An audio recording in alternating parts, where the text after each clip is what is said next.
ام حسبت، یا تم سمجھتے ہو، گمان کرتے ہو. ام کا لفظ کئی معنوں میں استعمال ہوتا ہے، یا، کیا، خواہ، بلکہ، اور دو طرح سے آتا ہے، کبھی متصل اور کبھی منقطع. متصل کا کیا معنی ہوتا ہے؟ جوڑ دیتا ہے دو چیزوں کو، اور کبھی ان کو الگ الگ کر دیتا ہے. اور ویسے ام جو ہے یہ حرف ہے، اور حرف عطف کہتے ہیں اس کو، عین طیفے. کون سا حرف؟ حرف عطف. کہیں پیچھے پڑھا ہو آپ کو یاد ہو، ام یقولون افترا، یا سواء علیہم اانذرتہم ام لم تنذرہم.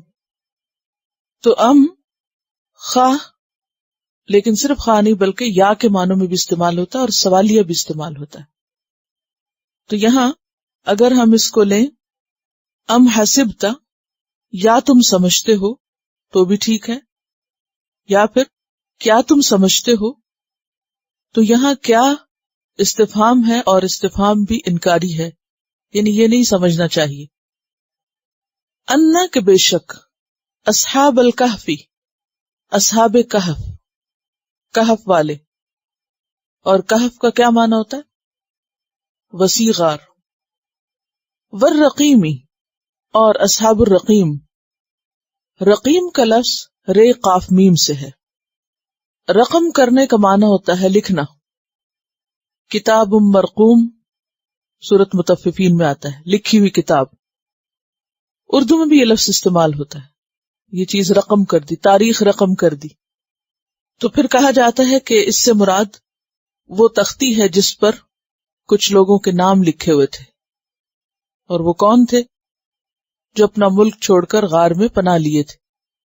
یعنی بعض نے کہا کہ اصحاب کہف ہی کے نام مراد ہیں، اور بعض نے کہا کہ یہ ایک الگ واقعہ ہے. اور واو یہاں پر اور کے معنوں میں، یعنی اس کو الگ کر رہی ہے، کس سے؟ کہف سے. تو کیا تم سمجھتے ہو کہ اصحاب کہف اور اصحاب رقیم کانو وہ تھے، من آیاتنا عجبا، ہماری نشانیوں میں سے، عجیب یعنی عجیب نشانیوں میں سے، حیران کن چیزوں میں سے. تو گویا یہاں پر بعض مفسرین نے اصحاب الکہف اور اصحاب الرقیم دونوں کو ایک ہی گروہ سمجھا ہے، اور بعض نے کیا کہا، یہ الگ الگ دو واقعات ہیں.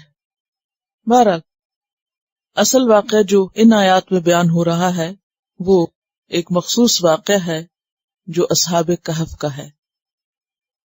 اس واقعے کا اس صورت میں کیوں ذکر کیا گیا، اس کے بارے میں روایات میں آتا ہے کہ قریش نے آپ صلی اللہ علیہ وسلم کا امتحان لینا چاہا کہ آپ واقعی اللہ کے سچے نبی ہیں یا پھر آپ ادھر ادھر کی باتیں سن کر کتاب پیش کر رہے ہیں.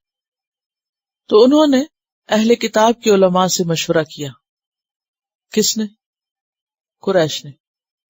اور کہا کہ آپ اپنی کتابوں میں سے کچھ ایسے واقعات ہمیں بتائیں جن کا اہل مکہ کو ذکر نہیں، اور محمد صلی اللہ علیہ وسلم کو بھی ان کا نہیں پتا. تو ہم جا کر آپ سے ان کے بارے میں پوچھیں گے، اگر تو آپ اللہ کے سچے نبی ہوئے تو آپ بتا دیں گے ہمیں، اور اگر نہیں ہوئے تو بات سامنے آ جائے گی، آپ کا جھوٹ کھل جائے گا کہ آپ نے جھوٹا دعویٰ کیا ہوا ہے. تو اللہ سبحانہ وتعالی نے وحی کے ذریعے واقعات کو کھول کر بیان کر دیا.